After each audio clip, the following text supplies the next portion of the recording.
امیر بیوی ہونے کا ایک فائدہ ہوتا ہے، اس کے پاس مہنگے گیجٹس ہوتے ہیں، اور ان مہنگے گیجٹس کا ایک فائدہ ہوتا ہے کہ آپ انہیں چوری کر کے اپنے کام میں استعمال کر سکتے ہو۔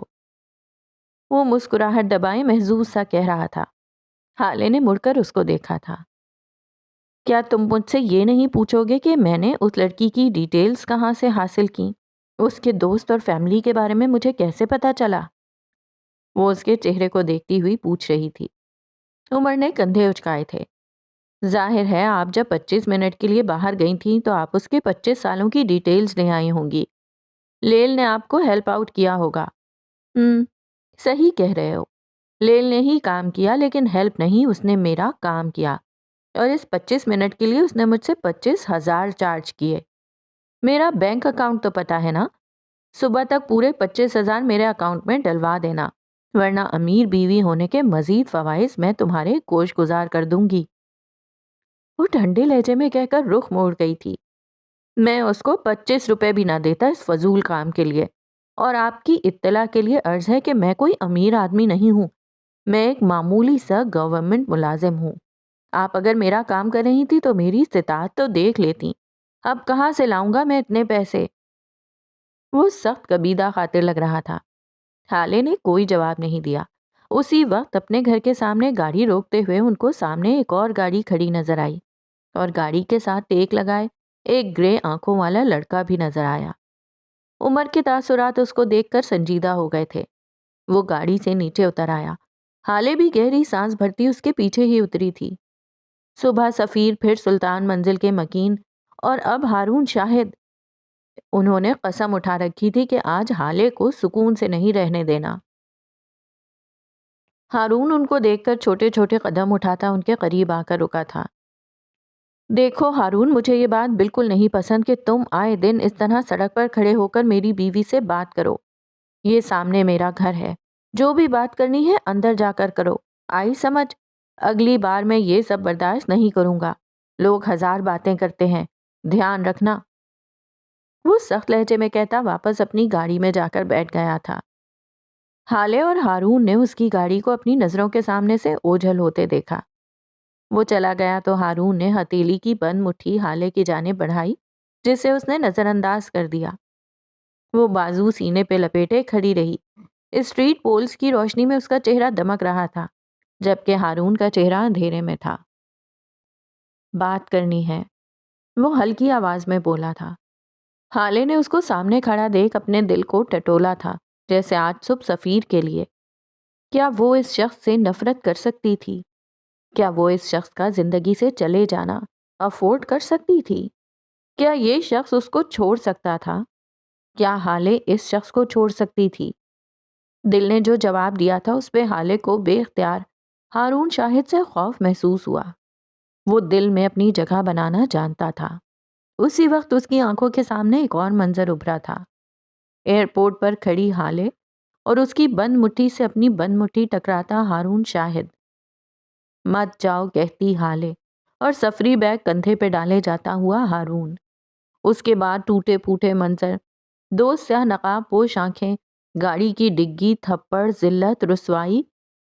کون عمر حیات؟ کیا تم مذاق کر رہی ہو؟ اور بس اس سے زیادہ وہ برداشت نہیں کر سکتی تھی۔ اس کے چہرے پر زمانے بھر کی سختی چھا گئی۔ ہم دونوں کے درمیان کوئی ایسا تعلق نہیں ہے جو ہمیں بات کرنی پڑے، وہ رکھائی سے کہہ کر آگے بڑھنے لگی۔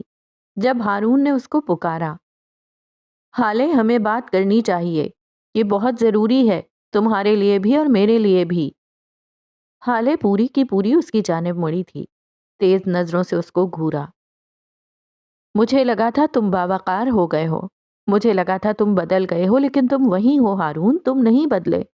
میرے ایک بار تمہیں اپنی زندگی سے نکالنے پر تمہیں نکل جانا چاہیے تھا، لیکن تم ہر روز آ جاتے ہو۔ کیا تم اپنی عزت نہیں کرتے؟ اس نے وہاں وار کیا تھا جہاں سب سے زیادہ درد ہوتا ہے، بھلا کہاں؟ کسی کی کمزوری پہ۔ ہارون کے چہرے پر کوئی تاثر نہیں آیا، وہ اسی طرح پرسکون کھڑا رہا۔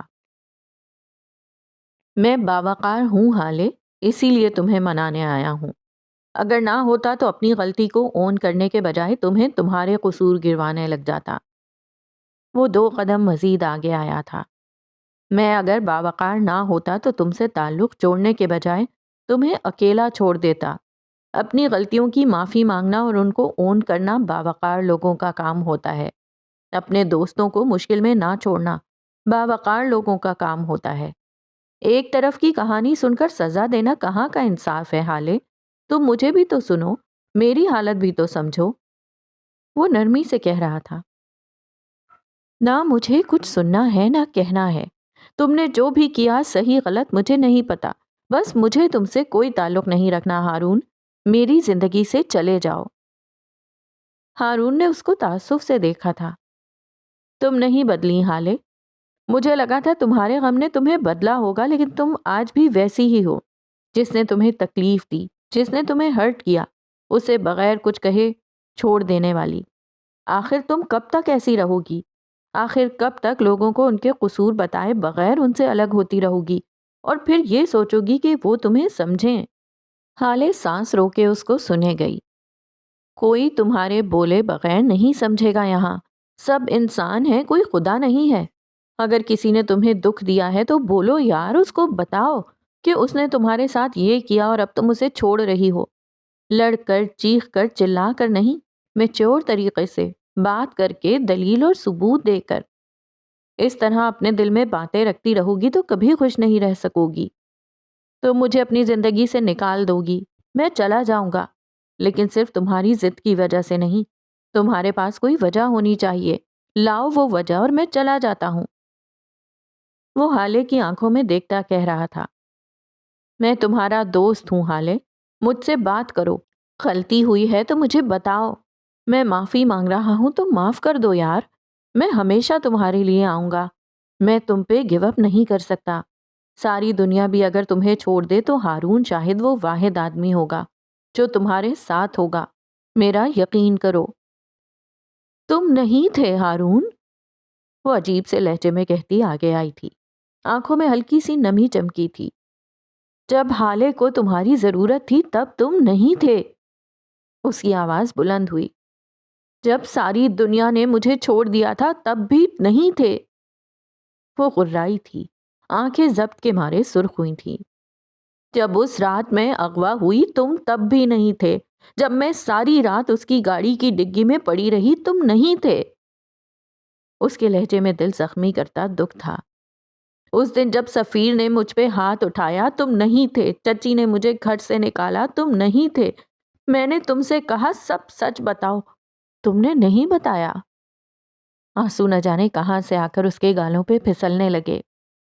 میں نے ہر لمحہ ہر منٹ تمہیں یاد کیا، لیکن تم نہیں تھے۔ ہارون بس اس کو دیکھے گیا، سنے گیا۔ جب میں اس سڑک پر بیٹھی رو رہی تھی، ہنس رہی تھی، میرا دل پھٹ رہا تھا، تم تب بھی نہیں تھے۔ جب بابا نے میرا نکاح اس عمر سے کروا دیا تم تب بھی میرے پاس نہیں تھے۔ اور پھر جب فروکی حلق میں کچھ اٹکا، وہ ان الفاظ کو ادا نہیں کر سکتی تھی، کوئی بھی اولاد نہیں کر سکتی۔ جب بابا مر گئے، وہ تکلیف سے بولی، بابا مر گئے ہارون اور تم تب بھی نہیں تھے۔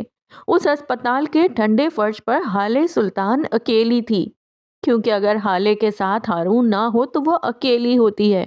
تم نہیں تھے ہارون، تم تب بھی نہیں تھے، وہ رندھی ہوئی آواز میں کہہ رہی تھی۔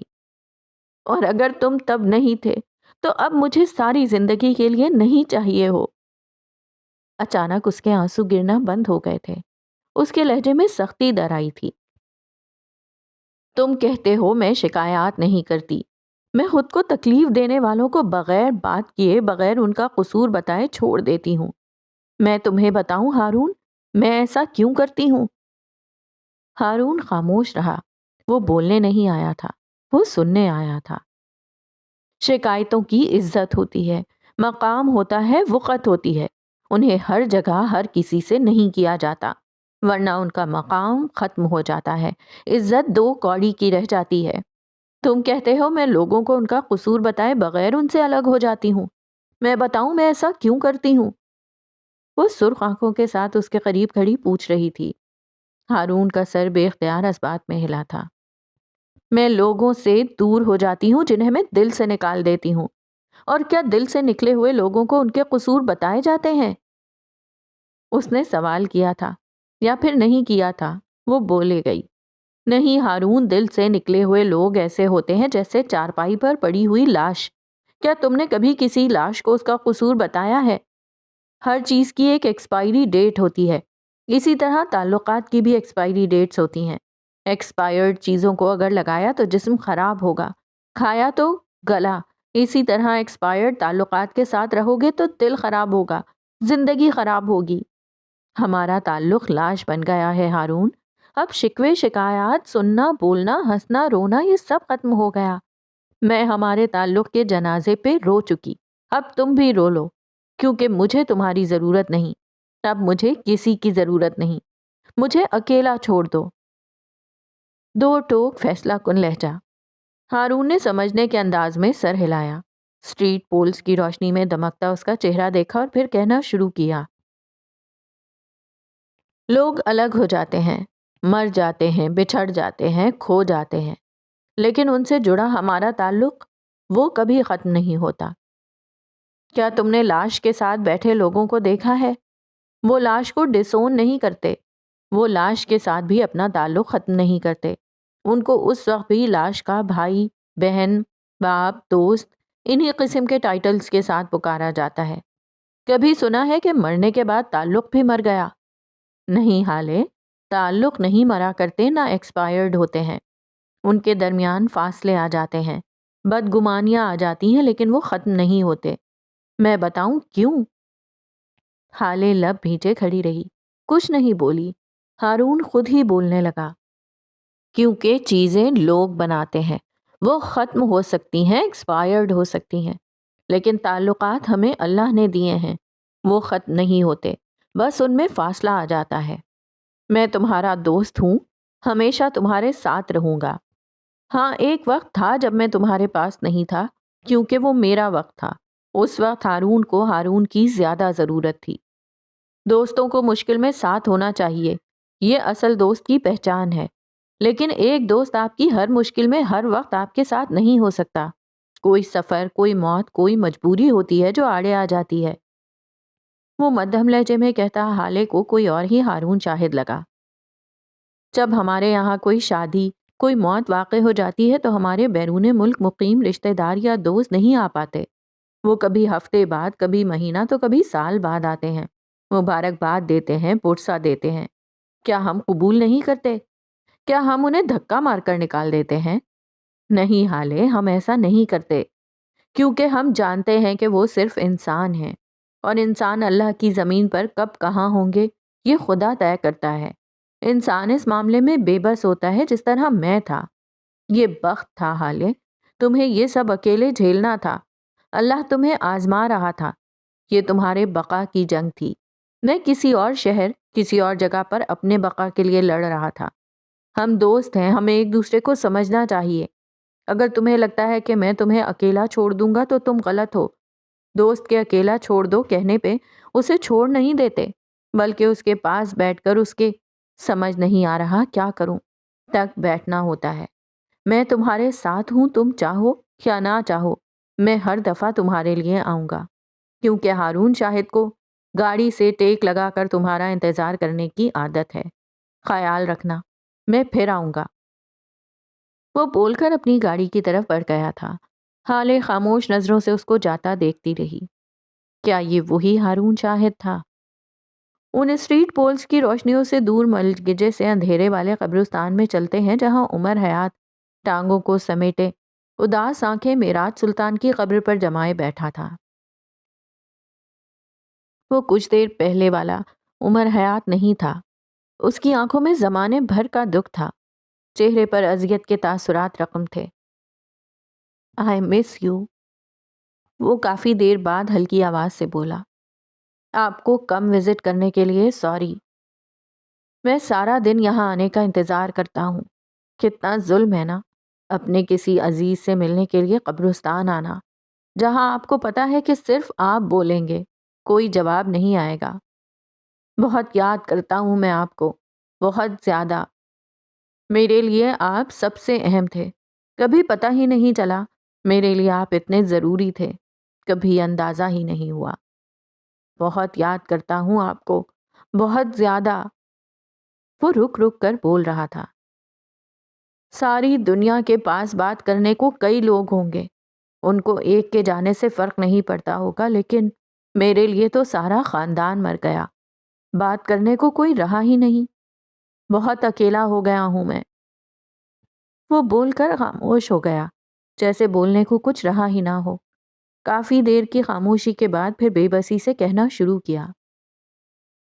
جن لوگوں نے آپ کو قتل کیا ان کو میرا سوچنا چاہیے تھا، ان کو دیکھنا چاہیے تھا کہ میرا کیا ہوگا، مجھ سے بات کون کرے گا، مجھے کالز کون کرے گا، میری کالز پک کون کرے گا۔ اگر وہ لوگ اپنے حسد، اپنے شر پہ قابو پا لیتے تو آپ قتل نہ ہوتے۔ وہ رکا تھا اور پھر بیزاری سے ہاتھ جھلایا۔ اب یہ مت کہیے گا کہ زندگی اور موت اللہ کے ہاتھ میں ہے۔ بے شک اللہ ہی کے ہاتھ میں ہے، میں مانتا ہوں، لیکن قتل انسان کے ہاتھ میں ہوتا ہے۔ موت طے ہوتی ہے لیکن قتل نہیں۔ قتل آخری وقت تک طے نہیں ہوتا، اسے ہم طے کرتے ہیں۔ ہمارے اندر کا شر اور حسد ہم سے قتل کرواتا ہے۔ لوگ کہتے ہیں قتل کی 3 وجوہات ہوتی ہیں: زن، زر، زمین۔ اس نے انگلیوں پہ گنوایا تھا۔ وہ رکا تھا۔ میں کہتا ہوں قتل کی ایک ہی وجہ ہوتی ہے: حسد۔ کسی کے زر، کسی کی زن تو کسی کی زمین سے۔ شر ہر انسان کے اندر ہوتا ہے، کسی کے اندر تھوڑا، کسی کے اندر زیادہ۔ جو کہتا ہے نہیں ہوتا دنیا کا سب سے بڑا جھوٹا ہوتا ہے۔ شر مومن میں بھی ہوتا ہے اور گناہ گار میں بھی۔ اصل مومن وہ نہیں ہوتا جس کے اندر گناہ کا خیال ہی نہ آئے، جس نے کبھی گناہ کے بارے میں سوچا بھی نہ ہو، جو کبھی برا رہا ہی نہ ہو۔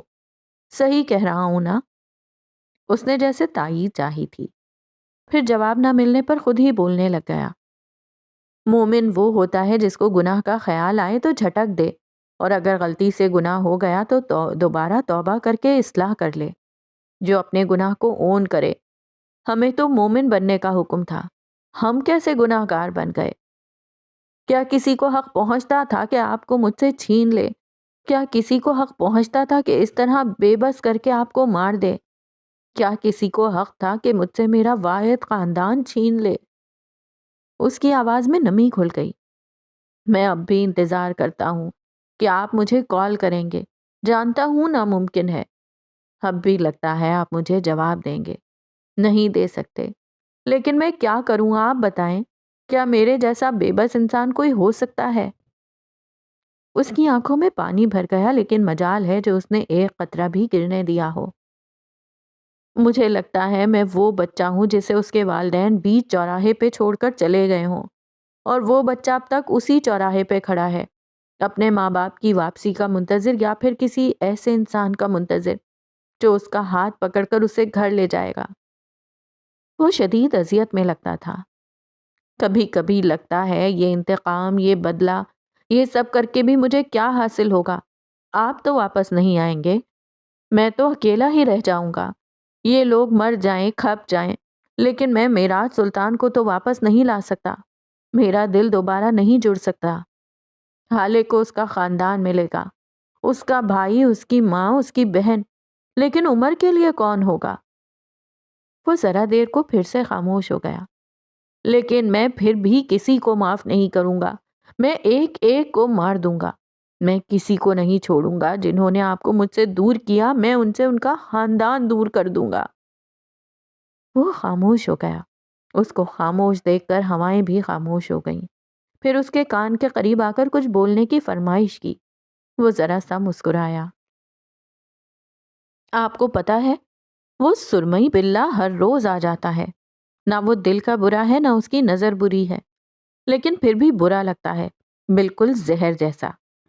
اس نے کڑوا سا منہ بنایا، پھر یکدم رک گیا، یکدم کچھ یاد آیا۔ اس کی آواز میں سختی در آئی۔ آپ کو پتا ہے آپ نے میرے ساتھ کتنا برا کیا ہے؟ میں آپ کو کبھی بھی اس کے لیے معاف نہیں کروں گا۔ آپ نے میرے دل میں رحم ڈال دیا۔ اب مجھے اپنے دشمنوں پر رحم آتا ہے، ان کے خاندان، ان کے بچوں پہ رحم آتا ہے۔ کیوں آتا ہے؟ وہ جیسے بے بس ہو گیا تھا۔ انتقام کے چکر میں بچے، عورتیں، بوڑھے سب پیلے جاتے ہیں، لیکن مجھ سے یہ نہیں ہو پا رہا۔ میں چاہتا ہوں کسی کا خاندان، کسی کا بچہ بیچ میں نہ آئے، سزا صرف مجرم کو ملے۔ میں کیوں ایسا چاہتا ہوں؟ کیوں؟ میں کمزور نہیں پڑنا چاہتا، میرے دل کا رحم مجھے کمزور کر رہا ہے۔ آپ نے کیوں کیا ایسا؟ آپ نے میرے دل میں رحم کیوں ڈالا؟ میں انتقام کو جنون بنانا چاہتا ہوں، بچے، بوڑھے، عورتیں، خاندان جو بھی بیچ میں آئے سب کو ختم کر دینا چاہتا ہوں، لیکن میں جیسے بے بس ہو گیا ہوں، میں نہیں کر پا رہا۔ آپ نے ظلم کیا ہے مجھے، ظالم بھیڑیا رہنے دیتے، لیکن آپ نے مجھے انسان بنا دیا، مجھے انسان نہیں بننا تھا۔ وہ خاموش ہوا تو فضائیں بھی خاموش ہو گئیں۔ عمر کے غم میں نوحہ پڑھتی خاموش بیان کرنے لگی۔ 10 سال پہلے اس آدمی کو اینٹوں سے مارتے وقت میرے دل میں رحم نہیں تھا۔ اس شیف کی ہڈی پسلی توڑتے وقت مجھے ترس نہیں آیا تھا۔ اس ٹیوٹر کو مارتے وقت مجھے ذرا برابر ترحم نہیں محسوس ہوا تھا۔ تو اب کیوں مجھ سے برہان کے آنسو نہیں دیکھے جاتے؟ کیوں سکندر شاہ کا خاندان توڑنے کے بعد میرے دل سے سکون اٹھ گیا ہے؟ میں ایسا نہیں تھا، میں ایسا نہیں تھا۔ اس نے کرب سے آنکھیں بند کر لی تھیں۔ شاید وہ 10 سال پیچھے جانا چاہتا تھا، جہاں سے عمر کے اندر کی انسانیت کے سفر کا آغاز ہوا تھا، لیکن در حقیقت وہ اس قبر میں لیٹے آدمی کو اپنے سامنے دیکھنا چاہتا تھا۔ قبرستان کی ساکت فضاؤں نے بھی آنکھیں بند کر لی تھیں۔ شاید وہ بھی عمر کے ساتھ ایک اچھے وقت میں جانا چاہتی تھیں، جہاں اگر مسائل ہوتے تھے تو حل کرنے والا بھی ہوتا تھا۔ عمر حیات کو ہیون میں کام کرتے 3 ماہ سے زیادہ ہو گئے تھے۔ وہ بچوں سے مانوس نہ سہی ان کو برداشت کر سکتا تھا۔ 18 سالہ عمر حیات سوتے بچوں پر ایک آخری نظر ڈالنے آیا تھا۔ ترتیب سے رکھے بیڈز اور ان پہ سوئے ہوئے بچے عمر کی نظروں نے اسکین کیا۔ جانے کو مڑا جب اسے ایک آہٹ محسوس ہوئی۔ اس نے مڑ کر دیکھا۔ دیوار کے ساتھ رکھے ایک بیڈ پر کوئی 8 سالہ بچی آنکھیں میچے ہوئی تھی۔ شاید وہ دکھانا چاہ رہی تھی کہ وہ سو رہی ہے۔ نورے، میں تمہیں دیکھ چکا ہوں، خاموشی سے سو جاؤ۔ عمر اپنی جگہ سے پکارا تھا۔ پھر کیا تھا؟ وہ جو سونے کی اداکاری کر رہی تھی پٹ سے آنکھیں کھولے اٹھ بیٹھی۔ وہ 8 سالہ نورے تھی۔ سانولا بھرے بھرے گالوں والا چہرہ، ہلکے گھونگھریالے بال، بڑی بڑی سیاہ آنکھیں اور سب سے بڑی اس کی زبان، جس سے عمر عاجز تھا۔ وہ بولتی تھی اور بہت بولتی تھی۔ باقی بچوں کی طرح نہ عمر سے ڈرتی نہ کتراتی، بلکہ کمر پہ ہاتھ رکھے لڑاکا عورتوں کی طرح اس سے اپنی ہر بات منوا لیتی تھی۔ نہ جانے کیوں، لیکن عمر کو اس پہ غصہ نہیں آتا تھا، وہ بس اسے برداشت کرتا تھا۔ اس وقت بھی وہ بغیر آواز کیے بیڈ سے اتر آئی۔ پھولدار فراک کو دونوں انگلیوں کی نوک سے پکڑ رکھا تھا۔ عمر چہرے پہ بیزاری طاری کیے اس کو اپنے پاس آتے دیکھے گیا۔ اس کے قریب آ کر اس نے اپنے چھوٹے چھوٹے ہاتھوں سے عمر کا ہاتھ پکڑ لیا تھا اور آگے بڑھنے لگی۔ یہ ایک اشارہ تھا کہ یہاں سے چلو۔ وہ نہ چاہتے ہوئے بھی اس کے پیچھے پیچھے چلنے لگا۔ وہ اس بچی پر غصہ نہیں کرتا تھا، آتا ہی نہیں تھا۔ راہداری سے گزر کر بڑے سے لان میں آ کر اس نے عمر کا ہاتھ چھوڑ دیا اور خود نیچے گھاس پہ آلتی پالتی مار کر بیٹھ گئی۔ عمر کو ہاتھ سے بیٹھنے کا اشارہ کیا۔ وہ خود کو بیزار ظاہر کرتا بیٹھ گیا۔ اب کیا مسئلہ ہے تمہیں؟ کیوں لائی ہو مجھے؟ اس نے لہجے کو بیزار بنانا چاہا۔ نورے نے تعصب سے سر ہلایا تھا۔ میں تمہیں کریکٹ کرنا چاہتی ہوں، تم دن بدن بہت بگڑتے جا رہے ہو، وہ رازداری سے کہنے لگی۔ عمر کے تو مانو پتنگے ہی لگ گئے۔ اب تم مجھے کریکٹ کرو گی؟ ہاں، اور میں تم سے بڑا ہوں، آپ کہو، آئی سمجھ؟ ہوا کے دوش پہ سانولی بچی کے بال اڑنے لگے تھے۔ اس کی آنکھوں میں ناپسندیدگی در آئی تھی۔ یہی تمہاری، وہ بولتے بولتے رکی۔ عمر کی گھورتی نظروں کو دیکھا اور پھر دونوں ہاتھ سرنڈر کرنے کے انداز میں اٹھا لیے۔ یہی آپ کی بری عادت ہے، غصہ۔ آپ غصہ بہت کرتے ہیں، پتہ ہے ہمارے پیرنٹس نہیں ہیں، جب کوئی ڈانٹے تو ہم کس کو بتائیں گے؟ اور وہ جو تم لوگ میری جان عذاب میں ڈال دیتے ہو اس کا کیا؟ ہاں، اللہ رے، کیا کروں آپ کا؟ ہم تو بچے ہیں، تنگ تو کریں گے نا؟ آپ تو بڑے ہو، آپ کو پتا ہے جب آپ نے اس دن آنا کو ڈانٹا تو وہ کتنا روئی تھی۔ وہ کہہ رہی تھی اس کا دل کر رہا ہے وہ اپنے بابا کے ساتھ ان کی گریو میں جا کر سو جائے۔ عمر سن ہو گیا۔ نورے کہہ رہی تھی، اور پتہ ہے جب تم نے علی کو ڈانٹا، وہ کہہ رہا تھا جیسے اس کے پیرنٹس جل گئے وہ خود کو بھی اسی طرح جلا لے گا تاکہ آئندہ تمہاری ڈانٹ نہ کھانی پڑے۔ میں نے کہا نا ہمارے پیرنٹس نہیں ہیں، ہمیں زیادہ ہرٹ ہوتا ہے۔ وہ ہاتھ ہلا ہلا کر بات کرتی تھی، اس کے لہجے میں گاڑھی انگریزی کا عنصر تھا۔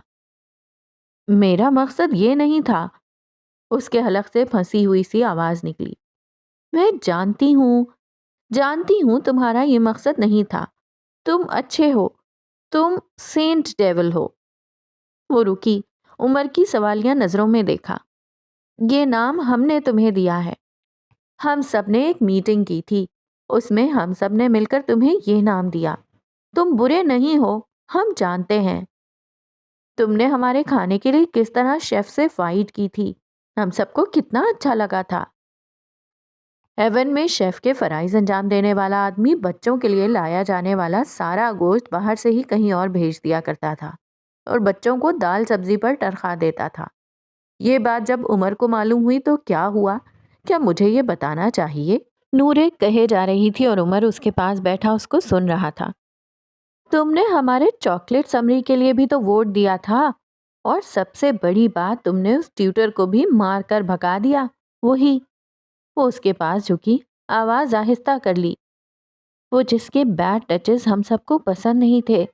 بس اسی دن ہم سب نے ایک میٹنگ رکھی اور اس میں تمہارا نام سینٹ ڈیول رکھ دیا۔ اس نے گویا بات ختم کر دی۔ عمر مسکرایا تھا۔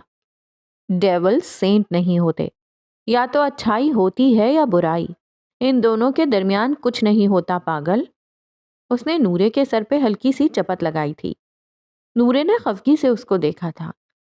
بال نہ خراب کرو میرے، اچھا؟ اب آپ مجھ سے وعدہ کریں، آپ کسی بچے کو نہیں ڈانٹیں گے، سب سے پیار محبت سے رہیں گے، کیونکہ میں نہیں چاہتی کہ کوئی میرے جانے کے بعد اگر میٹنگ ہوئی تو آپ کا نام صرف ڈیول رکھ دے، اچھا نہیں لگے گا مجھے۔ وہ مایوس ہوئی تھی۔ اور تم کہاں جا رہی ہو؟ نورے ایک پل کو رکی تھی۔ میں مرنے والی ہوں۔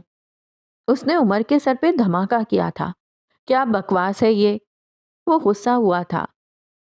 آپ کو معراج بابا نے نہیں بتایا جب کوئی بات کرتا ہے تو بیچ میں نہیں ٹوکتے؟ اس نے خفگی سے ٹوکا تھا، پھر کہنا جاری رکھا۔ ہاں تو میں کہہ رہی تھی کہ میں مرنے والی ہوں، مجھے کینسر ہے۔ عمر سانس روکے اس کو سنے گیا۔ آپ نے دیکھا نہیں ہے معراج بابا ہر ویک مجھے بڑے والے اسپتال لے جاتے ہیں، اور میں اسکول سے بھی کتنی ایبسنٹ رہنے لگی ہوں، میرے سر میں کتنا درد رہنے لگا ہے۔ ڈونٹ ٹیل می، آپ نہیں جانتے۔ وہ منہ پہ ہاتھ رکھے حیران ہوئی تھی۔ عمر نے سفید پڑتے چہرے کے ساتھ نفی میں سر ہلایا تھا۔ وہ مر نہیں سکتی تھی، نہیں، وہ نہیں مر سکتی۔ جس بچی پہ وہ چاہ کر بھی غصہ نہیں کر پاتا، جس کی باتیں اس کو ہنسنے پر مجبور کرتی ہیں، جو اس کی ہر غلطی پہ اس کو کریکٹ کرنے آ جاتی تھی، وہ مر نہیں سکتی۔ اور وہ اپنے مرنے کی بات اتنی آسانی سے کر بھی کیسے سکتی ہے؟ تمہیں ڈر نہیں لگتا؟ مرنے سے ڈر نہیں لگتا؟ کافی دیر بعد وہ بدقت انگریزی میں پوچھ پایا۔ It's the most scary thing ever. اس نے جھرجھری لی تھی۔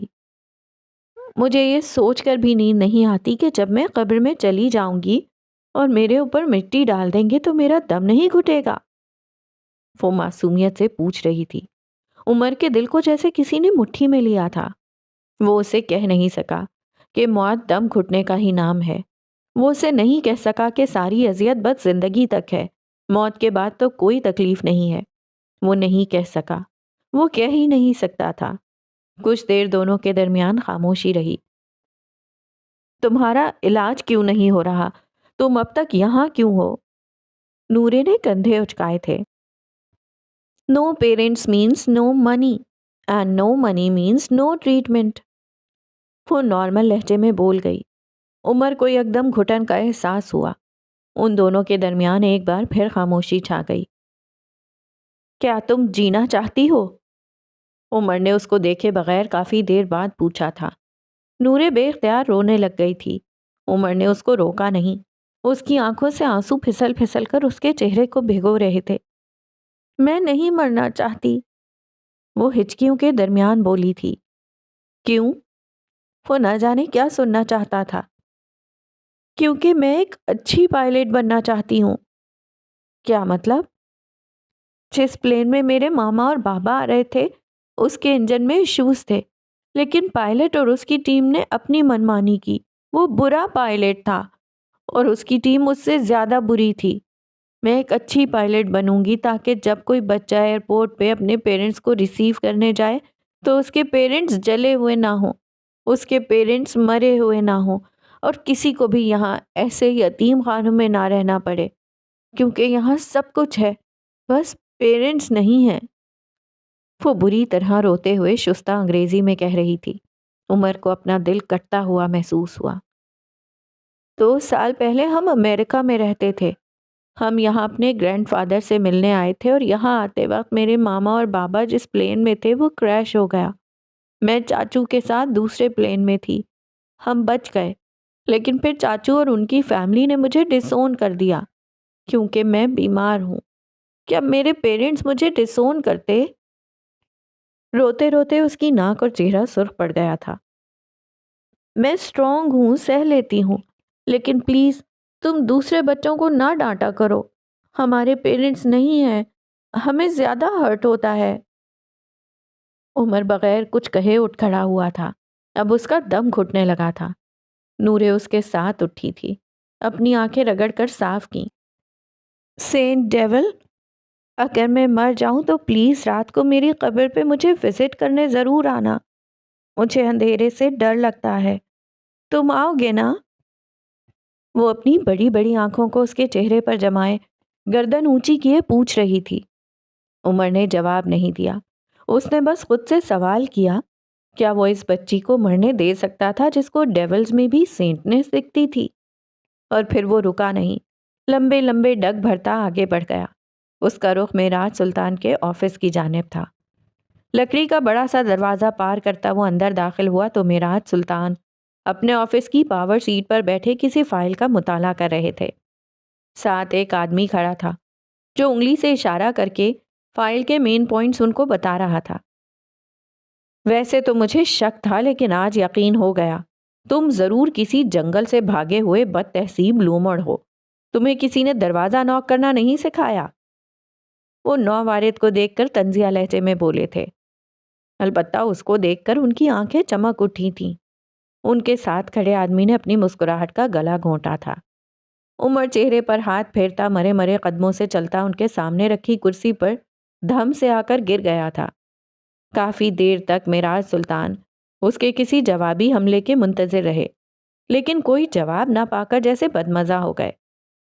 اب کچھ بول بھی چکو، تم میری بیوی نہیں ہو جس کے بولنے کا انتظار کرتا رہوں اور کوف بھی نہ ہو۔ ایک اور وار، لیکن مقابل کی جانب سے ہنوز خاموشی۔ اس کا چہرہ سفید تھا جیسے جسم سے سارا خون نچڑ گیا ہو۔ بلو بیلٹ کی نورے، اس کو کینسر ہے نا؟ آپ نے مجھے نہیں بتایا، بلکہ آپ نے اس کا علاج کیوں نہیں کروایا؟ اسے اپنی آواز کھائی سے آتی محسوس ہوئی۔ اس کے ماتھے پہ پسینے کے ننھے ننھے قطرے واضح تھے۔ معراج سلطان نے سمجھنے کے انداز میں سر ہلایا، ہاتھوں کی انگلیوں کو باہم پھنسایا۔ اب اپنی سیاہ آنکھوں کو عمر کے پریشان اور گھبرائے ہوئے چہرے پر مرکوز کیا اور کہنا شروع کیا۔ 10 لاکھ 10 لاکھ اس کی سرجری کا خرچہ ہے۔ اس کے علاوہ اس کی دوائیاں، اسپتال کے بلز، ان کا تو کوئی حساب ہی نہیں، اور اس کے بچنے کے چانسز صرف اور صرف 25% ہیں۔ پھر بھی اس پہ انویسٹ کروں گا کیونکہ وہ میری بچی ہے۔ لیکن اب تم میری دوسری بات سنو۔ گرین بیلٹ کی علیشا کے جگر کا آپریشن کروانا ہے، اور یلو بیلٹ کے فہد کا کڈنی ٹرانسپلانٹ کروانا ہے، وہ بھی اس ماہ کے آخر میں، اور ان کے بچنے کے چانسز بھی 80 سے 90% ہیں۔ میرے پاس جو ڈونیشنز تھے وہ اسپتال کی مشینری پر لگ گئے اور کچھ اسکول کی کنسٹرکشن پہ۔ اب میرے ہاتھ خالی ہیں۔ تم بتاؤ میں کیا کروں، اور ایسے کیسے بچی کا علاج کرواؤں؟ آپ کہیں بات کریں، کسی سے مزید فنڈز لیں، اپنی کمپنی سے کوئی فنڈز لائیں، تو کچھ تو کریں یار، وہ لوگ آپ کے بچے ہیں۔ وہ مارے بے بسی کے چلایا تھا۔ یہاں 1,500 بچے ہیں اور ان سب کی ولدیت میں میرا ہی نام آتا ہے۔ ان 1,500 بچوں میں 80 بچے بیمار ہیں۔ مجھے بتاؤ عمر، میں کون سے بچے کو عزیز رکھوں اور کس بچے کو مرنے دوں؟ آپ ایسا کیسے کر سکتے ہیں؟ کچھ کریں، کوئی راستہ تو ہوگا نا۔ آپ اپنی کمپنی سے کوئی فنڈ دے دیں، کسی ڈونر کو اپروچ کریں۔ وہ بچی مر جائے گی، میں اسے مرنے نہیں دے سکتا۔ اور تم صرف اس ایک بچی کو کیوں مرنے نہیں دینا چاہتے؟ ان کا لہجہ ٹھنڈا تھا۔ عمر بے اختیار دھیما پڑا۔ اس نے نظریں معراج کے چہرے سے ہٹا لی تھیں۔ اب وہ سامنے دیوار پہ لگی عربی کیلیگرافی دیکھ رہا تھا۔ وہ بہت الگ ہے، بہت زیادہ۔ اسے مرنا نہیں چاہیے۔ وہ مر گئی تو اس دنیا کا بہت نقصان ہوگا۔ وہ ایسی بچی ہے جس کو ڈیولز میں سینٹنس دکھتی ہے۔ میں اسے مرنے نہیں دے سکتا۔ اس کی آواز ہلکی تھی، بے حد ہلکی۔ تو بچا لو اسے۔ معراج نے فوراً حل پیش کیا تھا۔ میں کیسے؟ میں کیا کر سکتا ہوں؟ اس کی آنکھوں میں نہ سمجھی اتری تھی۔ تمہارے بینک اکاؤنٹ میں 12 لاکھ روپے ہیں۔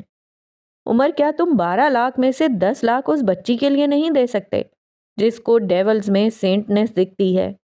کیا تمہارے لیے پیسہ کسی انسانی جان سے زیادہ اہم ہے؟ ان کے انداز میں چیلنج تھا۔ عمر اپنی جگہ جم گیا تھا۔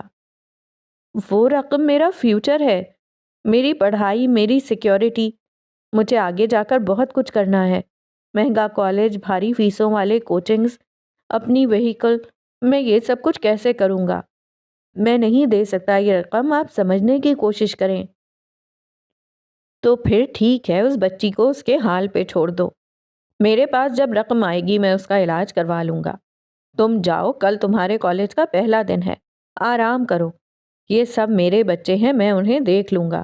وہ مر بھی گئی تو کیا ہوگا؟ یہاں ایک اور یتیم آ جائے گا۔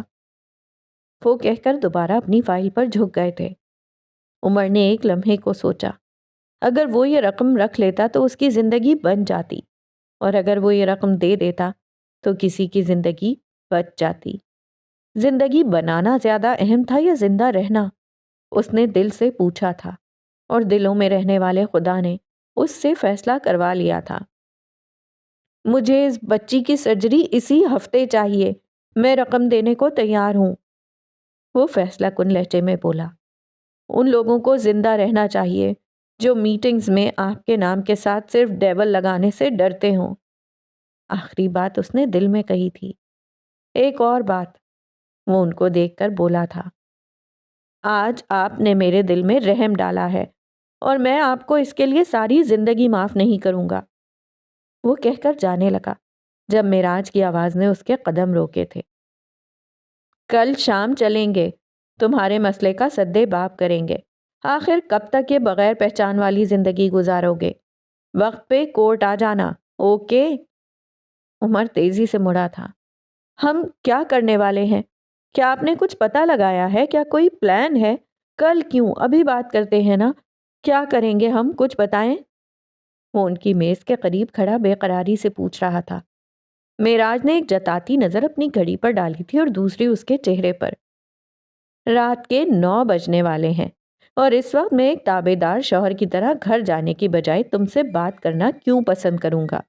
ذرا روشنی ڈالو گے؟ ان کے لہجے میں واضح طنز تھا۔ عمر کلس کر رہ گیا، پھر یکدم جیسے ذہن میں کچھ کلک ہوا۔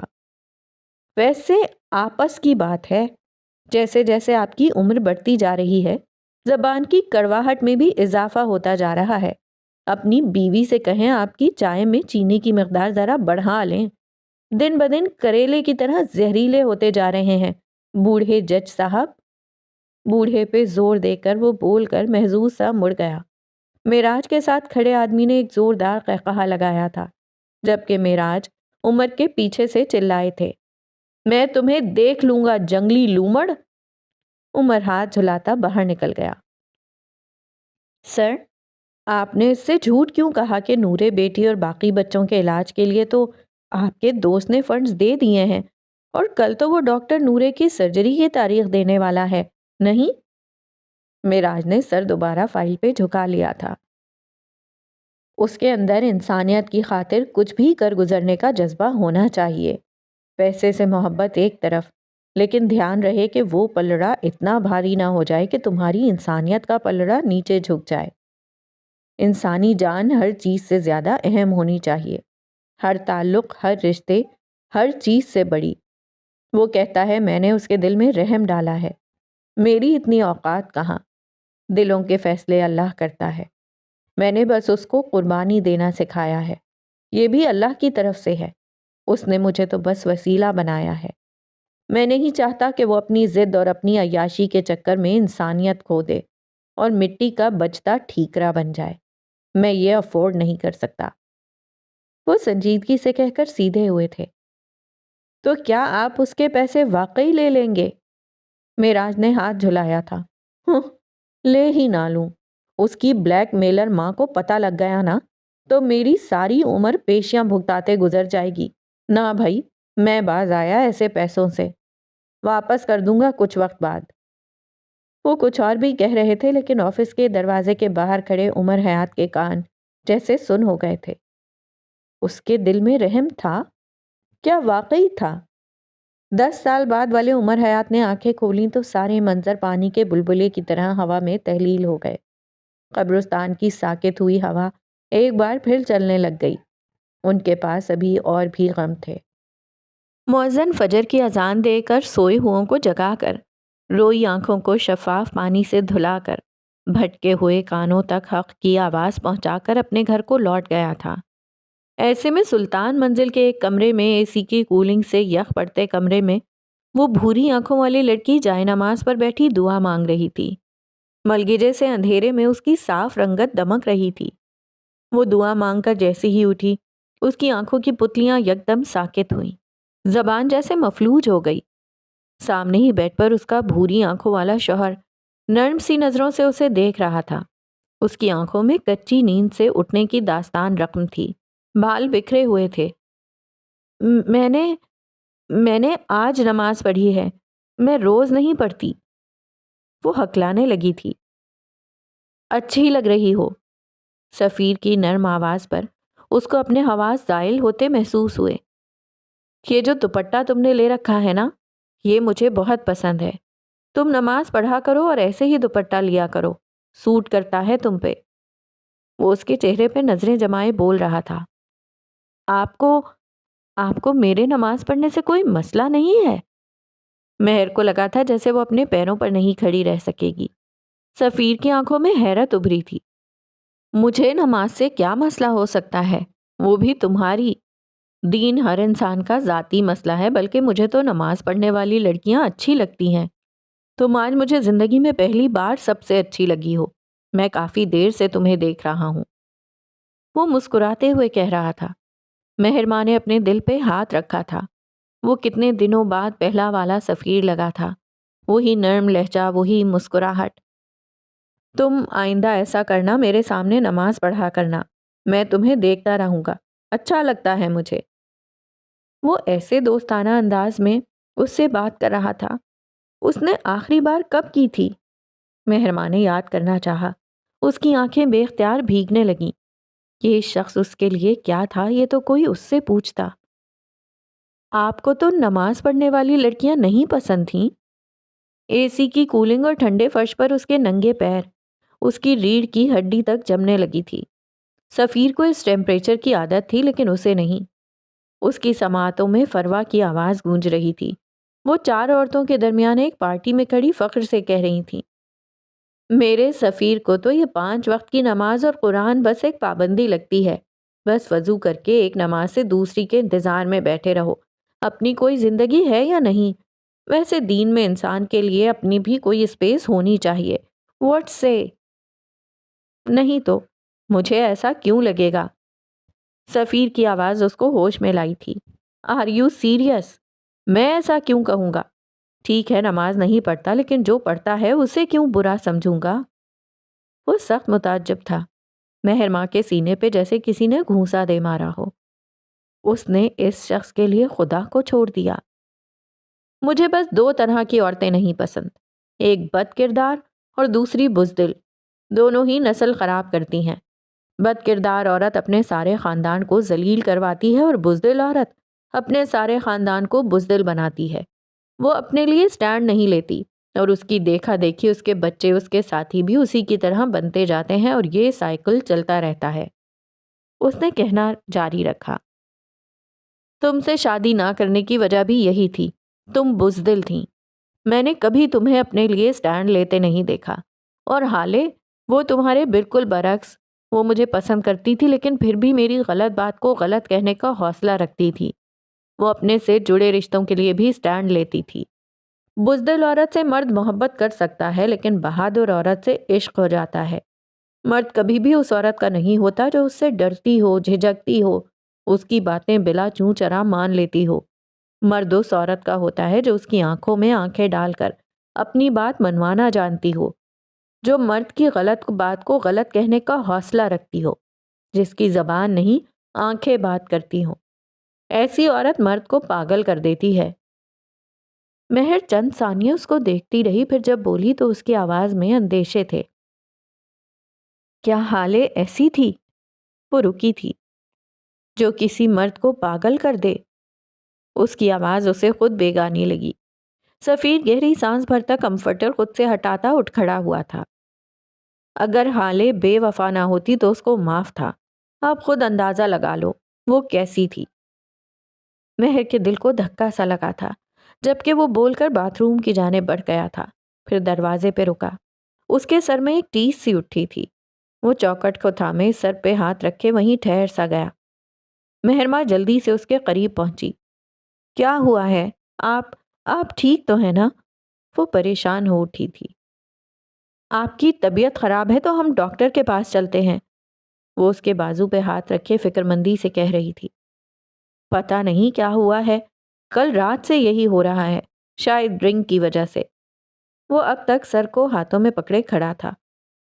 پہلے تو کبھی ایسا نہیں ہوا لیکن اب جتنا پیو اتنا کم لگتا ہے، سمجھ نہیں آ رہا کیا کروں۔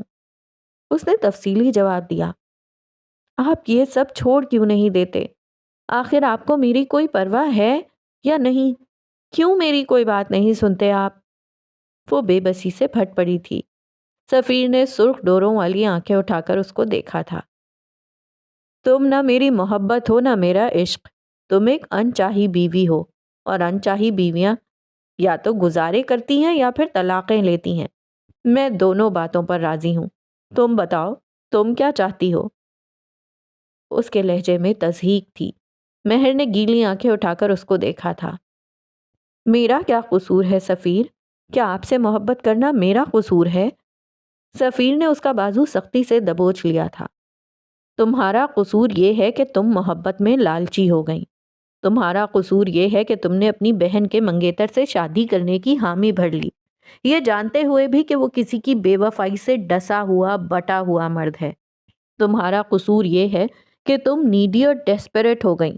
تمہارا قصور یہ ہے کہ تم نے حالے بننا چاہا۔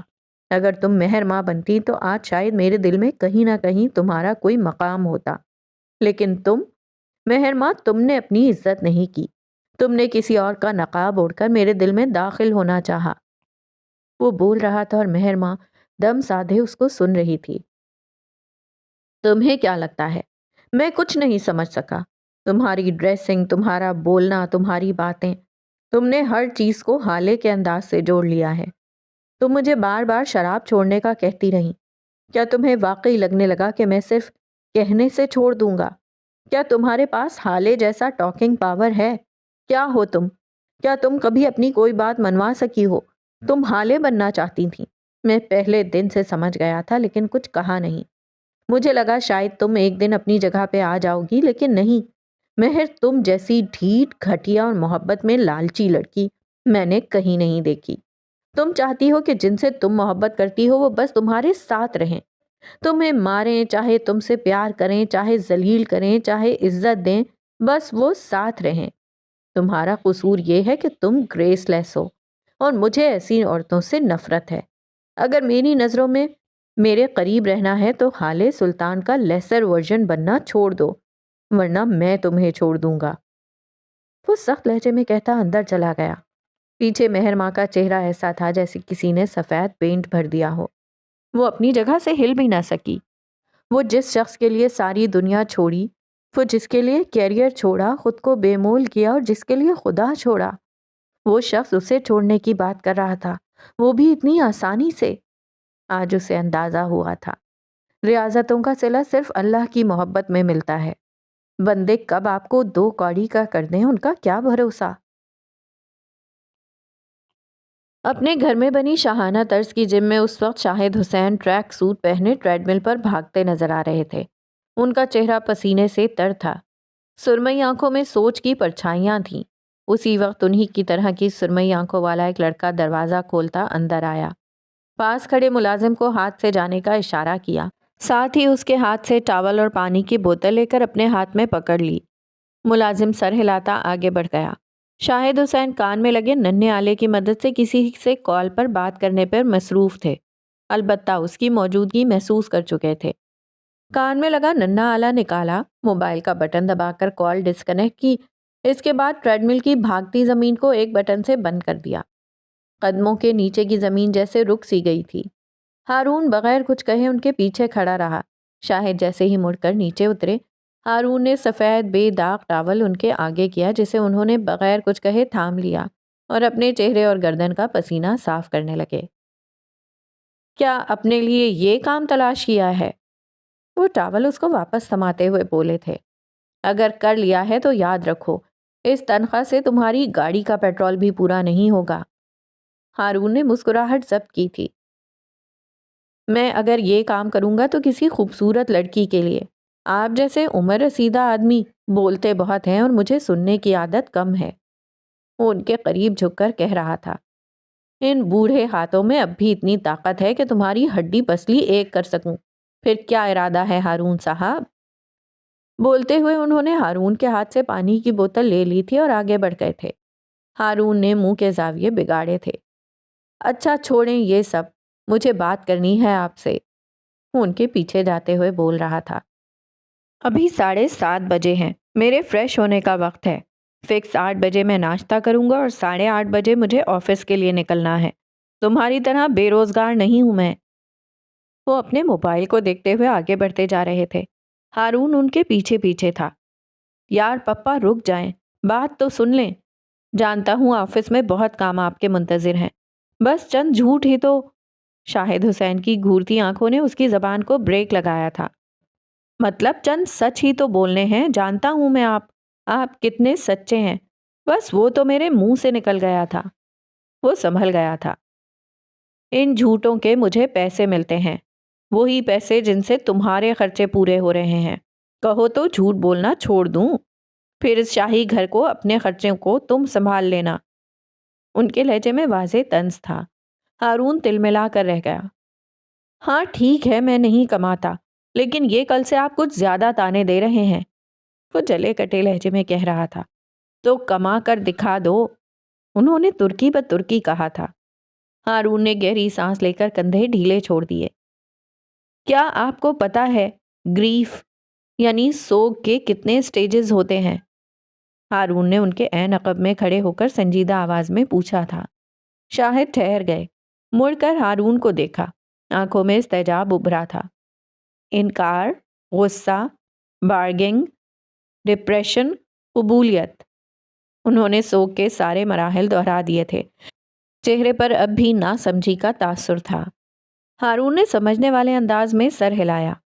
صحیح کہا پپا، اب یہ بتائیں رستم کی موت کو آپ نے آج تک قبول کیوں نہیں کیا؟ اس کا لہجہ نارمل تھا۔ شاہد کے چہرے کا رنگ یکدم تبدیل ہوا تھا۔ کیا بکواس ہے یہ؟ میں قبول کر چکا ہوں، مجھے پتا ہے وہ اب کبھی واپس نہیں آ سکتا۔ میں مان چکا ہوں ایک طوفان آیا اور میری سب سے قیمتی چیز لے گیا۔ تم کیا بکواس کر رہے ہو؟ ان کے لہجے میں دبا دبا غصہ تھا۔ ہارون 2 قدم آگے آیا، ان کی آنکھوں میں دیکھا اور کہنا شروع کیا۔ سوگ کے آخری مرحلے، قبولیت کے 2 مراحل ہوتے ہیں۔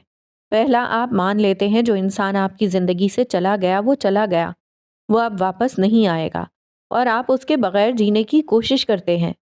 دوسرا، آپ مان لیتے ہیں کہ جو انسان آپ کی زندگی سے چلا گیا وہ اب نہیں آئے گا اور شاہد سانس روکے اس کی سن رہے تھے۔ جم خانے میں ہارون کی آواز گونج رہی تھی، اور آپ اس کو کسی اور میں ڈھونڈنا شروع کر دیتے ہیں، کسی اور میں اس کا عکس، اس کی پرچھائی، اس کی شبیہ ڈھونڈنے لگ جاتے ہیں، جس طرح آپ نے رستم کے بعد مجھ میں ڈھونڈی۔ شاہد کو لگا جیسے کسی نے ان کے منہ پہ زوردار تھپڑ دے مارا ہو۔ وہ گنگ ہوئے، زبان تالو سے چپک گئی۔ یہ کیسا نقاب تھا جو آج اترا تھا؟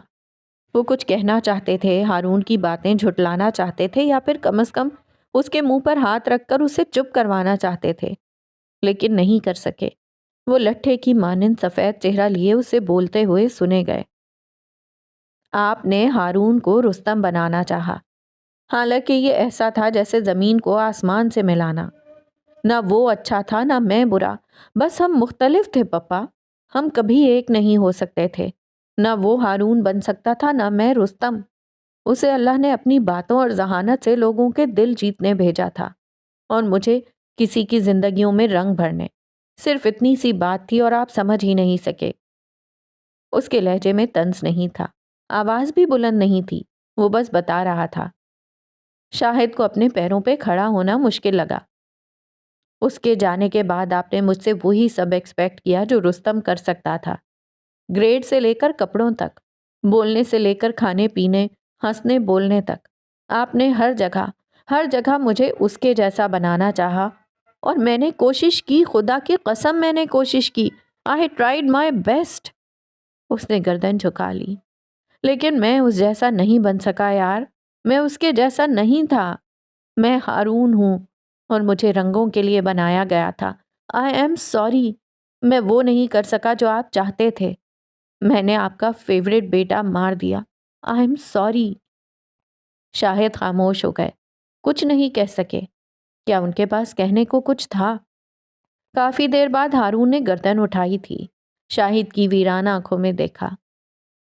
میں اپنے لیے خود کوئی فیصلہ لینا چاہتا ہوں، تاکہ میں بعد میں اگر پچھتاؤں تو وہ میرا اکیلے کا پچھتاوا ہو۔ اس کا لہجہ آپ کے سنجیدہ تھا۔ شاہد اس کو دیکھتے ہوئے نیچے بچھے ہوئے رگ پر بیٹھ گئے۔ ہارون بھی ان کے ساتھ بیٹھ گیا، ٹانگیں سمیٹ کر۔ لیکن مجھے کچھ وقت چاہیے پپا۔ میری ساری زندگی پلان شدہ تھی، حالے اور میں، اور ہماری زندگی۔ ہم کوئی ریسٹورانٹ کھول لیتے یا کچھ اور کر لیتے، لیکن جو بھی ہوتا ہم ساتھ ہوتے۔ وہ آہستہ آہستہ کہہ رہا تھا، شاہد بغور اسے سن رہے تھے۔ 24 سال کی ساری پلاننگ ایک دم سے جیسے ختم ہو گئی۔ اگلے 24 سال کی پلاننگ کے لیے 24 دن تو چاہیے ہوں گے نا؟ اس نے جیسے تائید چاہی تھی۔ حالے میری ساری زندگی کو ڈومینیٹ کرتی تھی، وہ چلی گئی ہے پپا۔ آپ سوچیں تو صحیح، ہارون حالے کے بغیر رہ رہا ہے، کیا یہ کسی معجزے سے کم ہے؟ میں آج بھی اتنی ہی تکلیف میں ہوں جتنی اس دن سفیر کے پروپوزل والے دن۔ بس فرق یہ ہے کہ اب ہارون شاہد باوقار ہے، اب وہ غم کے اشتہار نہیں لگاتا، اب وہ خود کو اس غم کا عادی بنا رہا ہے۔ میں نے آج تک اپنی ایک شرٹ لینے کا فیصلہ بھی نہیں کیا۔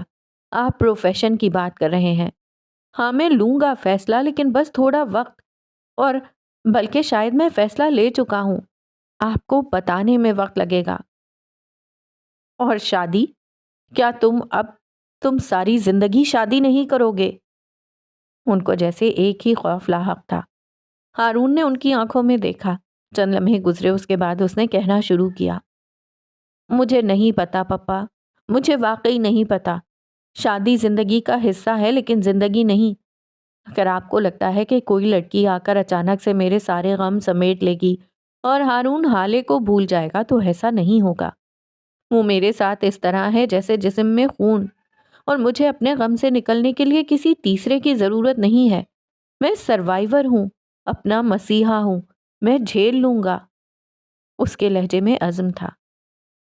کیا تم اب بھی حالے کو یاد کرتے ہو؟ اس کی شادی ہو گئی ہے ہارون، اب بس کر دو۔ کچھ لوگ ہمارے لیے نہیں ہوتے، ان کا زندگی سے چلے جانا کوئی سزا یا بدقسمتی نہیں ہوتا، یہ بس طے ہوتا ہے۔ تم اس حقیقت کو قبول کر لو بیٹے۔ میں کر چکا ہوں، لیکن میرا دل بری طرح ٹوٹ گیا ہے۔ اس کے لہجے میں غم تھا۔ اس کو جوڑنا بہت مشکل ہے، مجھے بہت تکلیف ہو رہی ہے۔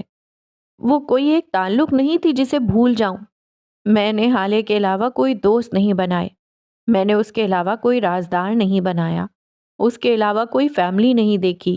وہ میرے لیے آل ان ون تھی۔ میں یہ نہیں کہہ رہا کہ میں اس کا جوگ لے کر بیٹھ جاؤں گا یا اس کے غم میں سر میں مٹی ڈالوں گا۔ میں ان سب چیزوں سے کافی آگے آ گیا ہوں۔ میرا ریموٹ اب میرے اپنے ہاتھ میں ہے، لیکن وہ رکا تھا، آنکھوں میں کرب اترا تھا، چہرے پہ اذیت کے تاثرات تھے، لیکن میں اس سے دور نہیں جا سکتا۔ یہ میرے لیے ناممکن ہے۔ وہ ضروری ہے، سانس لینے جتنی ضروری۔ کیا آپ نے کسی سانس کے مریض کو بغیر آکسیجن ماسک کے دیکھا ہے؟ وہ بے بسی سے بولا تھا۔ شاہد بس اس کو دیکھے گئے۔ رستم کے بعد آپ نے مجھے قبول کر لیا، سوسائٹی نے نہیں کیا۔ اسکول میں کوئی بچہ میرے ساتھ نہیں کھیلتا تھا۔ اس کے لہجے اور اس کی آنکھوں میں ایسی اذیت تھی کہ کسی کا بھی دل پھٹ جائے۔ کوئی بچہ مجھ سے بات نہیں کرتا تھا۔ سارے دوست، سارے رشتے اس وقت کے بعد جیسے ختم ہو گئے، اور باقی رہا کون؟ حالے؟ شاید اتنی ہلکی آواز میں بولا کہ بمشکل خود سن سکیں۔ ہارون نے سر ہلایا، انداز میں شکست خوردگی تھی۔ بالکل، باقی رہی حالے، بس حالے تھی۔ اس کے باپ نے اسے مجھ سے ملنے سے نہیں روکا۔ اسکول کے بعد کالج آیا تو وہی سب دوست اور وہی سرکل۔ کالج میں پھر سب مجھے بلی کرتے تھے پپا۔ ہارون کی آنکھوں میں سرخی ادھر آئی تھی، جیسے بہت مشکل سے ضبط کیا ہو۔ رستم کا قاتل کہتے تھے۔ یہ بات ان بچوں نے پورے کالج میں پھیلا دی، اور ہارون ایک بار پھر اکیلا ہو گیا۔ اور پھر اس کے لیے کون آیا؟ اس نے سوال کیا تھا یا شاید نہیں کیا تھا۔ سوال وہ ہوتے ہیں جن کے جواب کے لیے منتظر رہا جائے۔ یہاں بیٹھے دونوں مرد جواب جانتے تھے۔ میرے لیے پھر سے حالے آئی۔ وہ میرے لیے ہر بار آئی۔ اس نے ان لڑکوں سے بات کی۔ آپ جانتے ہیں نا وہ کیسے بات کرتی ہے؟ ہارون نے ان کو دیکھ کر پوچھا تھا، اور پھر دونوں ایک ساتھ ہنس دیے۔ وہ میرے لیے ہر بار آتی تھی، اب میں اس کے لیے کیسے نہ جاؤں؟ وہ میرے برے وقت میں ساتھ تھی، میں اس کو کیسے چھوڑ دوں؟ اس نے میرے اندھیروں میں روشنی کا کردار ادا کیا۔ میں اس کے اندھیروں میں اسے اکیلا نہیں چھوڑ سکتا۔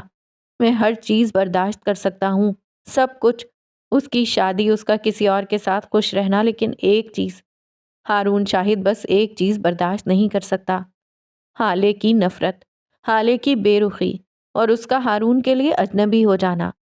یہ میں نہیں سہ سکتا۔ اس نے زور زور سے نفی میں سر ہلایا تھا، جیسے وہ خود کو یقین دلا رہا ہو کہ وہ یہ سب نہیں کر سکتا۔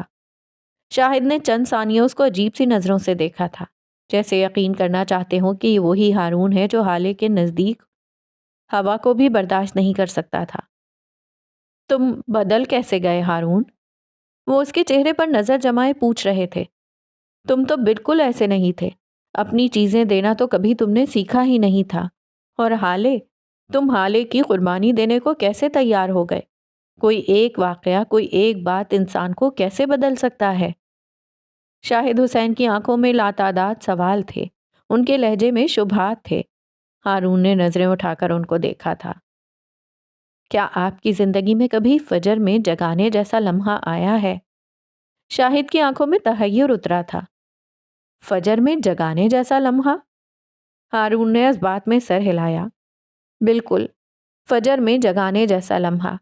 کیا آپ نے کبھی نوٹ کیا ہے جب فجر کی اذان ہوتی ہے اور جب کبھی الارم یا اذان کی آواز سے ہماری آنکھ کھلتی ہے اور ہم اٹھ بیٹھتے ہیں، وہ لمحہ کیسا ہوتا ہے؟ وہ پوچھ رہا تھا۔ شاہد حسین نے بے اختیار نفی میں سر ہلایا تھا۔ ہارون مسکرایا۔ وہ جاگنے کا لمحہ ہوتا ہے، ایک لمحہ، بس ایک لمحہ۔ اگر آنکھوں کو زبردستی کھلا رہنے دیا جائے، اگر ایک لمحے میں بستر سے اٹھ کر بیٹھ گئے، اگر ایک لمحے میں حق کی آواز پہ لبیک کہہ دیا تو فجر مل جاتی ہے، ورنہ اگلے ہی لمحے ایک گہری اور غفلت بھری نیند آپ پر طاری ہو جاتی ہے۔ جاگنا اس ایک لمحے میں ہوتا ہے، ورنہ فجر قضا ہو جاتی ہے۔ کیا آپ کبھی دوسرے لمحے میں جاگے ہیں؟ کوئی نہیں جاگا ہوگا، کوئی بھی نہیں۔ اور اگر کوئی دوسری صدا پہ جاگا بھی ہوگا تو اس نے یا تو قضا نماز پڑھی ہوگی یا پھر نماز میں وہ سکون ملا ہی نہیں ہوگا۔ شاہد نے حیرت سے ہارون کو دیکھا تھا۔ اب بات کچھ کچھ انہیں سمجھ آنے لگی تھی۔ ان کا بیٹا کہے جا رہا تھا، ایک بات یا ایک واقعہ انسان کو نہیں بدلتا، انسان خود اپنے آپ کو بدلتا ہے۔ ہر انسان کی زندگی میں اس کو اس کے خواب سے جگانے کے لیے ایک لمحہ آتا ہے۔ کوئی جاگ جاتا ہے اور کوئی آنکھیں بند کر لیتا ہے۔ جو جاگ جاتا ہے اس پہ اللہ اپنا کرم کرتا ہے اور آسانیاں پیدا کر دیتا ہے، اور جو سو جاتا ہے اس کی فجر قضا ہو جاتی ہے۔ میں نے نیند کو بھگا کر، سستی سے جان چھڑوا کر زبردستی اپنی آنکھیں کھول لیں اور مجھے فجر مل گئی پپا۔ یہ میں نے نہیں کیا، یہ حالے نے بھی نہیں کیا، یہ اللہ نے کیا، اور اس نے اس لیے کیا کیونکہ شاید دور کہیں میں یہی چاہتا تھا۔ اس نے آنکھیں کھلوا دیں کیونکہ ان پہ لگی پٹی میں اب دنیا اندھیری لگنے لگی تھی۔ اس نے میری اندھیری دنیا کو رنگین کرنے کے لیے میرے ہاتھوں میں رنگ دے دیے، اور اب لگتا ہے جیسے میں ان رنگوں کو چھوڑ ہی نہیں سکتا۔ یہ رنگ میرا عشق ہے، میرا ہنر، میرا کام۔ آپ نے مجھ سے فیصلہ لینے کو کہا تھا نا، میرا فیصلہ میرے رنگ ہیں۔ اب ہارون شاہد رنگوں کے بغیر نہیں رہ سکتا، کیونکہ میں جان گیا ہوں یہی میرا اصل ہے، یہ میرا ٹیلنٹ ہے اور یہی مرہم۔ وہ بول کر مسکرایا تھا، نم ہوتی آنکھوں کو ہتھیلی کی پشت سے رگڑ کر صاف کیا تھا۔ شاہد یک ٹک اسے دیکھے گئے بغیر پلک جھپکے۔ ہارون، کیا تمہیں لگتا ہے کہ حالے اور تمہارا تعلق دوبارہ سے ویسا بن سکتا ہے؟ اس نے نفی میں سر ہلایا۔ مجھے ویسا تعلق چاہیے بھی نہیں پپا، میں آرٹسٹ ہوں، مجھے چیزیں ری سائیکل کرنی آتی ہیں۔ ہمارے تعلق کو بھی ری سائیکلنگ کی ضرورت ہے۔ ہمارے پچھلے تعلق میں ہارون کمزور تھا، دبتا تھا۔ دبتا تھا؟ شاہد نے تعجب سے دہرایا تھا۔ کیا حالے ٹاکسک تھی؟ ان کے لہجے میں بے شمار حیرت تھی۔ ہارون نے سر ہلایا۔ ہاں، حالے ٹاکسک تھی، میرے معاملے میں وہ ٹاکسک تھی۔ اس نے اعتراف کیا تھا۔ دوستی میں برابری ہونی چاہیے، ہمارے تعلق میں نہیں تھی۔ یہاں وہ ملکہ تھی اور میں غلام۔ میری بات کی کوئی اہمیت نہیں تھی اور اس کی باتیں حرف آخر۔ میری رائے نہیں سنی جاتی تھی اور اس کے مشورے صحیح۔ لیکن اب ایسا نہیں ہوگا، اسے اپنا رویہ بدلنا ہوگا۔ یہ کیسے ہو سکتا ہے؟ حالے ٹاکسک کیسے ہو سکتی ہے؟ وہ اب بھی سخت متعجب تھے۔ اور بالفرض اگر وہ ہے تو بھی تمہیں ایسا کیوں لگتا ہے کہ وہ ٹھیک ہو سکتی ہے؟ ٹاکسک لوگ کبھی ٹھیک نہیں ہوتے۔ ان کے لہجے میں ہزار اندیشے تھے۔ ہارون مسکرایا تھا، اس کی سرمئی آنکھیں اس کے ساتھ مسکرائی تھیں۔ ٹاکسک لوگ دو طرح کے ہوتے ہیں، اس نے انگلیوں پہ گنوایا۔ پہلے وہ جن کو پتا ہوتا ہے کہ وہ ٹاکسک ہیں، ان کا رویہ غلط ہے، وہ لوگوں کو ہرٹ کر رہے ہیں، ان کے اندر برائیاں ہیں، لیکن وہ یہ سب کچھ ماننے کو تیار نہیں ہوتے۔ وہ اپنا رویہ بدلنے کو تیار نہیں ہوتے۔ وہ اپنے اس عمل کو جسٹیفائی کرتے رہتے ہیں یہاں تک کہ وہ اپنے سے جڑے تعلقات کو کھو دیتے ہیں۔ اور دوسرے وہ جو ٹاکسک ہوتے ہیں لیکن ان کو پتہ ہی نہیں ہوتا، کیونکہ ان کو کبھی اس بات کا احساس ہی نہیں دلایا جاتا۔ وہ اپنے رویے سے واقف ہی نہیں ہوتے۔ ان کو لگتا ہے کہ جو ہے جیسا ہے ٹھیک ہے، لوگ ان کی بات مان رہے ہیں۔ ٹھیک ہے، وہ مذاق کے نام پر لوگوں کو ذلیل کر رہے ہیں۔ ٹھیک ہے، ان کی باتوں سے کسی کا دل دکھ رہا ہے، لیکن انہوں نے تو بھلائی کی بات کی۔ ٹھیک ہے، کوئی ان کو یہ نہیں بتاتا کہ مذاق کرنے اور مذاق اڑانے میں فرق ہوتا ہے۔ کوئی ان کو یہ نہیں بتاتا کہ نصیحت کرنے اور دل دکھانے میں فرق ہوتا ہے۔ اور ایک دن جب انہیں پتہ لگ جاتا ہے تو پہلے وہ شاکڈ ہوتے ہیں، پھر انکار کرتے ہیں، پھر شرمندہ، اور آخر میں وہ مان لیتے ہیں۔ وہ مان لیتے ہیں کہ وہ غلط تھے، وہ اپنا رویہ درست کر لیتے ہیں اور رشتے بچا لیتے ہیں۔ ایسے لوگ انمول ہوتے ہیں۔ وہ سانس لینے کو رکا۔ حالے بھی ایسی ہی ہے، مجھے یقین ہے جب میں اسے احساس دلاؤں گا وہ خود کو درست کر لے گی، کیونکہ اب ہارون کو برابری چاہیے، کیونکہ اب ہارون فجر کی اذان میں ہونے والی پہلی صدا پہ جاگ گیا ہے۔ شاہد اس کو دیکھ کر مسکرائے۔ ہارون کی کلفت جیسے دور ہو گئی۔ تمہیں لگتا ہے پینٹنگ تمہارے خرچے جھیل لے گی؟ کیا تم اس کمائی سے زندگی گزار سکو گے؟ وہ جیسے اس کے فیصلے سے خوش نہیں تھے۔ ہارون نے ان کو نہیں دیکھا، وہ گردن ترچھی کیے دوسری جانب دیکھنے لگا۔ مجھے اپنی شاہانہ زندگی کو مینٹین رکھنے کے لیے کچھ اور کرنا ہوگا، میں جانتا ہوں، لیکن میں ایسی زندگی کا کیا کروں گا جس میں خوشی اور سکون ہی نہ ہو؟ رنگ مجھے خوشی دیتے ہیں، میرا غم میری کلفت دور کر دیتے ہیں۔ ان کے درمیان رہتا ہوں تو یاد رہتا ہے کہ میں ہارون شاہد ہوں۔ اور میرے ہاتھوں میں اللہ نے رنگوں سے دنیا بنانے کا ہنر رکھا ہے۔ آج تک میں ان رنگوں سے بھاگتا رہا، لیکن اب احساس ہوتا ہے کہ ساری خوشی تو انہی میں تھی۔ اللہ نے میرا دل تو انہی کے ذریعے جوڑنا تھا۔ میرا اصل تو یہی تھے، اور جب انسان اپنے اصل کی طرف لوٹ آتا ہے تو کوئی واپسی نہیں ہوتی۔ میں اب خوش ہوں۔ ہاں، میرا دل ٹوٹا ہوا ہے، لیکن میں آرٹسٹ ہوں۔ میں ٹوٹی ہوئی چیزوں کو جوڑتے جوڑتے ایک دن اس اصل آرٹسٹ، انگلی آسمان کی جانب اٹھائی، اس سے بھی اپنا دل جڑوا لوں گا۔ آپ فکر نہ کریں، اب ہارون اپنے ساتھ، اپنے اصل کے ساتھ خوش ہے۔ وہ اٹھ کھڑا ہوا، چوڑی ہتھیلی اپنے باپ کے سامنے پھیلائی۔ اور اگر کوئی کمی ہوئی تو آپ کے بینک اکاؤنٹس تو ہیں ہی۔ آخر میں اس کا لہجہ ہلکا پھلکا ہو گیا۔ شاہد حسین ہنستے ہوئے اٹھ کھڑے ہوئے۔ اب وہ دونوں باہر جا رہے تھے، شاید ایک اچھا ناشتہ یا پھر ایک اچھی واک، لیکن سب سے اہم ایک اچھی زندگی۔